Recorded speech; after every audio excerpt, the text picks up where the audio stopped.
Datarnya angka berapa? Angka 0. Ingat, kurungnya bukan begini, salah. Ini adalah himpunan. Jadi menggunakan ini juga harus pakai kurung yang benar. Dan bukan, tidak boleh ditulis begini 1, 2. Tidak boleh, ini salah. Karena ini adalah kurang dari 1,2 lebih. Apa bacanya itu? Tidak punya arti. Maka lambang tidak boleh diubah. Sekali lagi, saya punya titik ada di sini. Titik C. Ingat, titik tadi pada perpotongan, tidak di tengah, tidak di sini, tidak di sini. Ini pada titik yang pas. Titik C-nya. Yuk, tegaknya berapa? Mungkin sudah ada yang tahu. Ya, sekarang kita uji. Tegaknya di angka -4. Datarnya angka berapa? Angka 5. Jadi titik C adalah -4,5. Saya punya lagi angkanya di sini. D.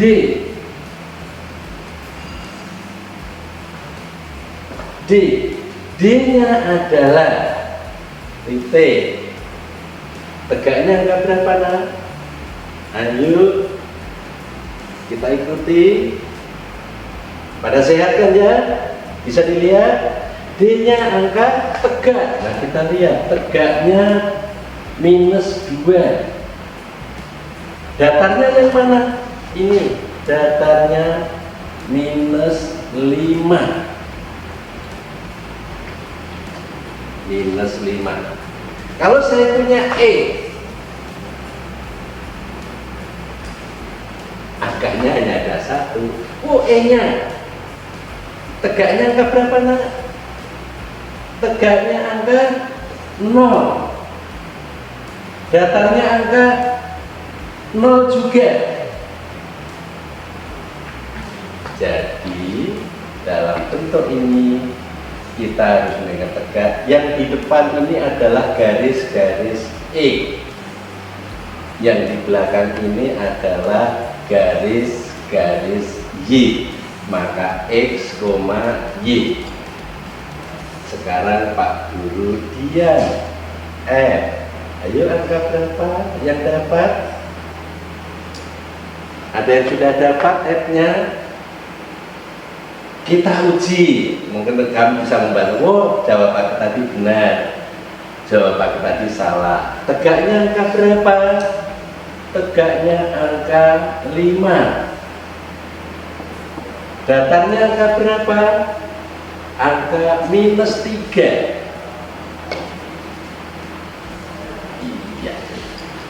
Saya kira ini pertama saya mengenalkan. Jadi selagi masih muda, mari kita ikuti dengan baik. Sekarang, kalau sudah, saya terus. Nanti kalau tidak jelas pada waktu pembelajaran, kami boleh menanya pada komen itu apa yang tidak jelas. Bukan didiamkan atau kita tebak-tebakan, jangan. Sekarang bidang koordinat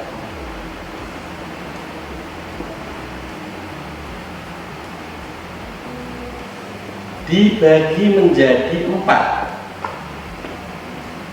Dibagi menjadi 4.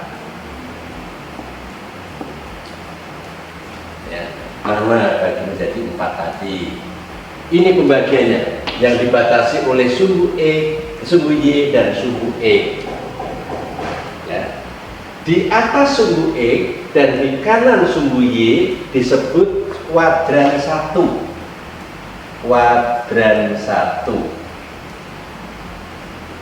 Kuadran 1 itu di atas sumbu E, sumbu X, sebelah kanan sebelah kanan sumbu Y. Sumbu Y. X-nya tadi garis tegak. Berarti sebelah kanan berarti X-nya ini positif.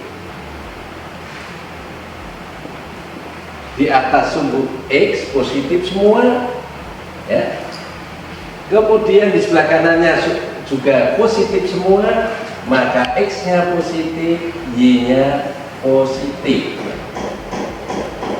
Berarti semua garis yang di kuadran 1 ini, ya, di kuadran 1 ini batasnya adalah ini, adalah kuadran 1. Yang kedua, kuadran 2. Kuadran 2. Kuadran 2 ada di sini. Di sebelah kiri sumbu Y, di atas sumbu E.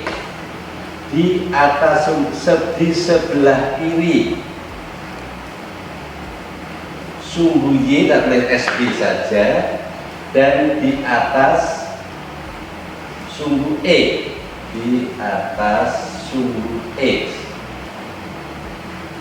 Yang di sebelah kiri sumbu Y, ini garis tegaknya, X-nya negatif, X-nya negatif, Y-nya di atas sumbu Y ini 1, 2, 3, 4, 5 adalah positif.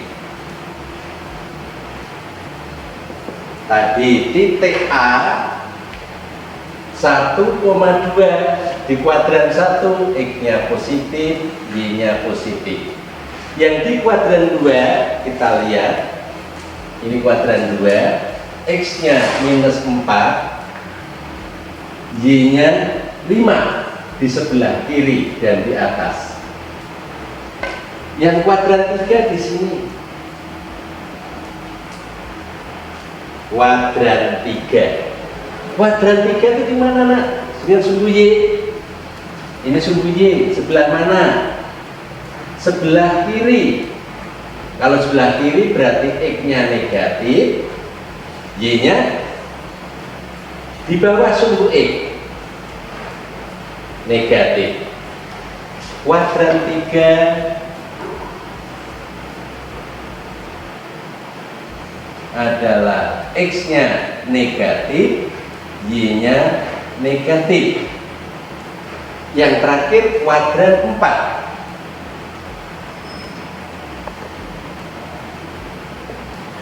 Kuadran 4 berarti sebelah kanan sumbu Y, ini yang 4,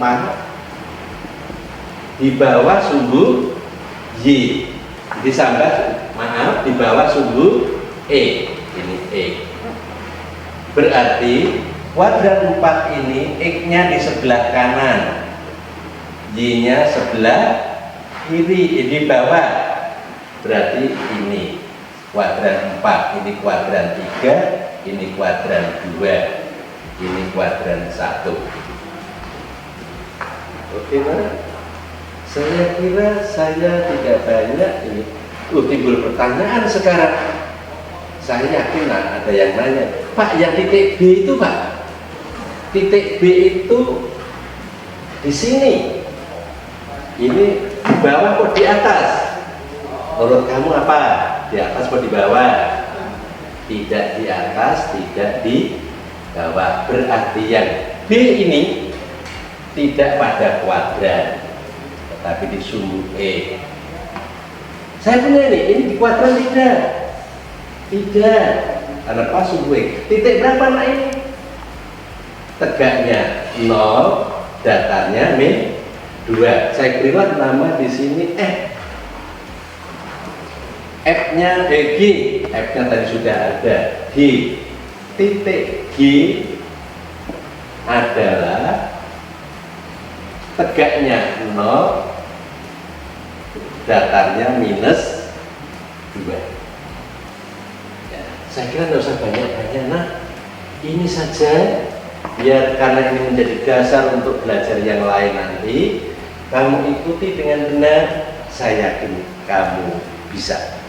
Katakan, saya bisa. Pasti bisa. Selamat pagi.